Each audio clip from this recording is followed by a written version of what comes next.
Selamat siang semuanya. Bagaimana kabar kalian hari ini? Semoga semua sehat selalu ya. Ingat, jaga kesehatan dan selalu gunakan masker. Minggu lalu kita sudah melaksanakan ulangan harian.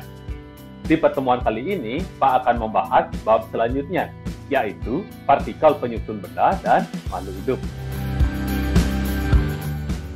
Maha Besar Tuhan telah menciptakan berbagai zat untuk kelangsungan hidup makhluk hidup.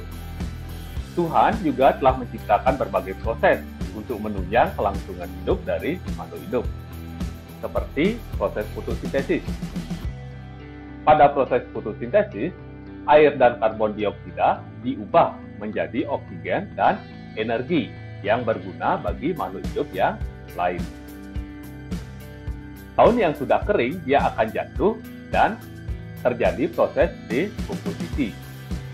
Pada proses dekomposisi, senyawa kompleks pada daun akan diuraikan menjadi zat yang lebih sederhana, sehingga zat tersebut dapat diserap kembali oleh tumbuhan. Setiap zat di alam ini tersusun atas partikel-partikel yang sangat kecil. Partikel yang paling kecil yang tidak dapat dibagi lagi disebut dengan atom.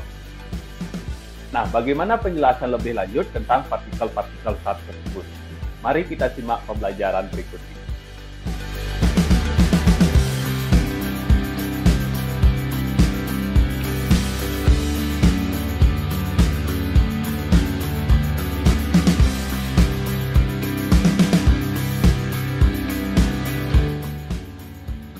Nah, sebelum kita mempelajari lebih lanjut, kita pahami dulu beberapa istilah yang akan kita pakai pada pembelajaran kali ini.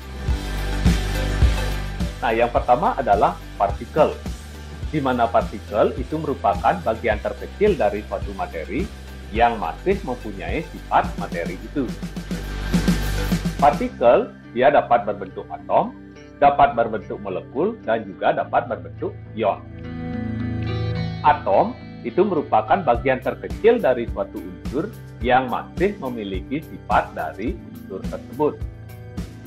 Kemudian molekul ini merupakan gabungan antara dua atom atau lebih yang bergabung melalui ikatan kimia tertentu. Nah, yang pertama kita bahas adalah tentang atom. Seperti yang kita bahas tadi, atom merupakan bagian terkecil dari suatu unsur yang masih memiliki sifat dari unsur tersebut. Atom itu tidak bisa dibagi lagi. Atom terdiri dari beberapa partikel. Yang pertama adalah elektron. Elektron dia bermuatan negatif dan berada pada kulit atom. Kemudian ada neutron. Neutron merupakan partikel atom yang tidak bermuatan atau netral. Kemudian ada proton. Proton merupakan partikel atom yang bermuatan positif. Proton dan neutron dia terletak pada inti atom. Nah, teori tentang atom ini berkembang seiring dengan perkembangan zaman. Mari kita lihat beberapa teori atom yang pernah ada. Ilmuwan yang pertama kali mengemukakan pendapatnya tentang atom adalah John Dalton. John Dalton berpendapat bahwa atom itu berupa bola pejal yang tidak dapat dibagi. Atom ini merupakan bagian terkecil dari suatu zat atau partikel. Kemudian ilmuwan yang kedua adalah Joseph John Thomson. Thomson mengemukakan bahwa atom itu berbentuk bola, di mana proton dan elektron menyebar di permukaan bola tersebut. Kemudian ilmuwan yang ketiga adalah Ernest Rutherford.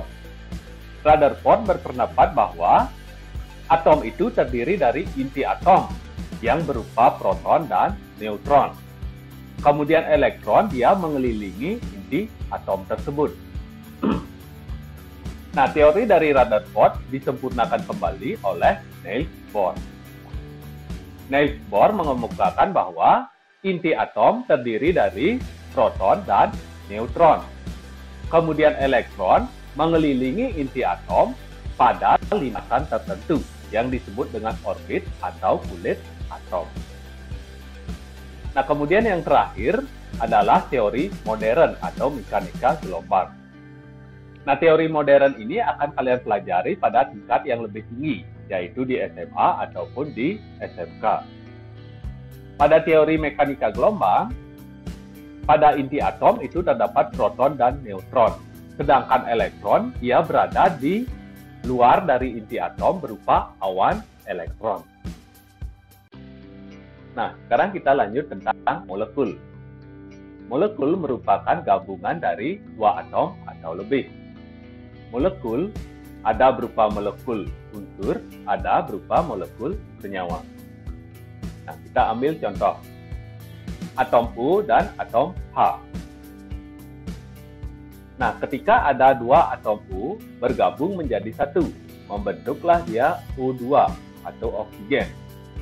Kemudian dua molekul H bergabung menjadi satu, menjadilah H2. O2 dan H2 disebut dengan molekul unsur. Nah, ketika dua atom H bergabung dengan satu atom U, membentuklah dia H2O. Itu disebut dengan molekul senyawa. Nah, sekarang bagaimana proses pembentukan dari molekul tersebut? Baik itu molekul unsur ataupun molekul senyawa. Nah, molekul itu terbentuk akibat adanya ikatan kimia.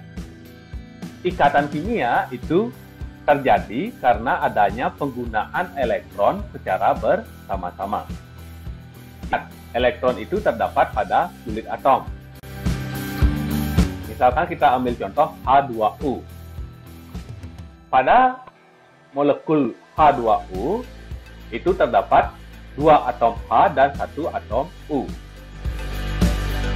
Pada molekul ini terdapat dua elektron yang digunakan bersama-sama. H itu memiliki dua elektron. Kemudian U itu memiliki 6 elektron. H dia bisa stabil jika memiliki 2 elektron. Sedangkan U dia akan stabil jika memiliki 8 elektron. Makanya satu elektron yang di sini digunakan bersama-sama antara U dengan H. Kemudian yang di sebelah kanan juga ada satu elektron yang digunakan secara bersama-sama. Nah, elektron yang berwarna merah ini adalah elektron yang digunakan bersama-sama. Karena adanya elektron yang digunakan bersama-sama inilah terbentuk ikatan kimia dan terbentuklah molekul unsur atau molekul senyawa. Sekarang kita lanjutkan lagi tentang ion. Apa sih ion itu? Ion merupakan atom yang bermuatan, baik itu bermuatan positif ataupun bermuatan negatif. Nah, kenapa bisa terbentuk ion? Ion itu terbentuk akibat adanya perpindahan elektron dari satu atom ke atom yang lain. Nah, misalkan contoh di animasi ini. Ada atom Na dan atom Cl. Na dia akan melepaskan elektron. Kemudian Cl dia akan menerima satu elektron. Na akan berubah menjadi ion Na. Kemudian Cl dia juga akan berubah menjadi ion Cl. Atom yang melepaskan elektron dia akan menjadi ion positif. Sedangkan atom yang menerima elektron dia akan menjadi ion negatif.